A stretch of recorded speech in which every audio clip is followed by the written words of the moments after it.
U galeriji Zavoda za proučavanje kulturnog razvitka beogradska publika imala je priliku da uživa u slikarskim radovima Milivoja Bogatinovića pod nazivom Ribe, izmeštano i stvarno, koji se predstavio sa 20 slika sačinjenih od 4000 kolaža. Izložbu je otvorila Marina Lukić-Cvetić, istoričar umetnosti i direktor Zavoda.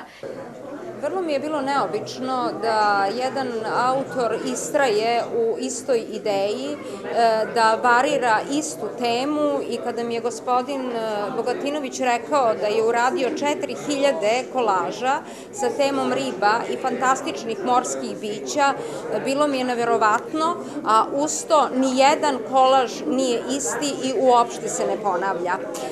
Naime, šta sam videla najveću sličnost kod gospodina Bogatinovića, to je jedan istorijski kontinuitet.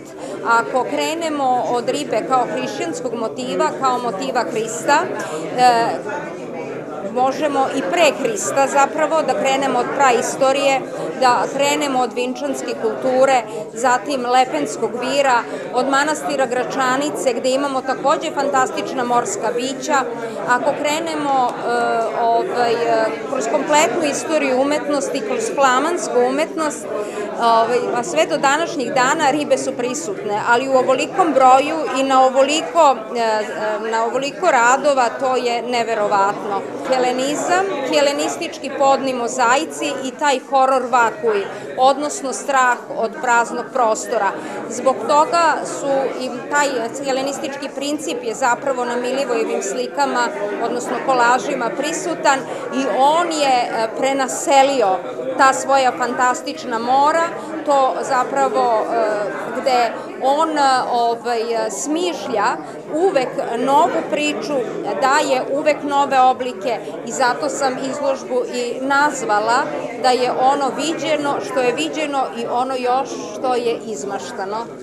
Milivoje Bogatinović je od 1985. godine član Udruženja likovnih umetnika Srbije, a sa udruženjem aktivno izlaže od 1984. godine. Za sobom je ostavio veliki broj samostalnih izložba i učestvovao je na izložbama radova likovne kolonije.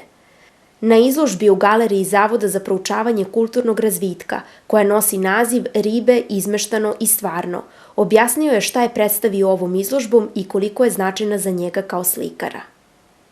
Pa koji svaka ideja, ja pravim i crteže, pravim ribe, sve što me ono inspiriše, ja to i radim. Ja nemam neki svoj specijalni stil, ali sve što me inspiriše ja radim. Znači, pravim kolaže, pravim ribu i ta ideja je mnogo zahvalna za rad. Ona me pokreće, ona me prosto rehabilituje dok stvaram. A to je sve iz mašte. Svaka ta riba je napravljena iz mašte. Znači, ja sam napravio oko 4000 riba. I sad te ribe samo slažem, napravim ove panoje i onda ja slažem, pravim kompozicije, sve iz glave. Znači, ništa ja negde nisam video, a vi nađete u moru možete da nađete u moru sve te ribe. U programu otvaranja izložbe klasičnu muziku na violini izvodili su profesori Živojin Velimirović i Nenad Mendelson, članovi Udruženja umetnika Železnica Srbije, a književnik Majo Danilović kazivao je svoje stihove. Svi zainteresovani moći će da posete izložbu u galeriji Zavoda za proučavanje kulturnog razvitka.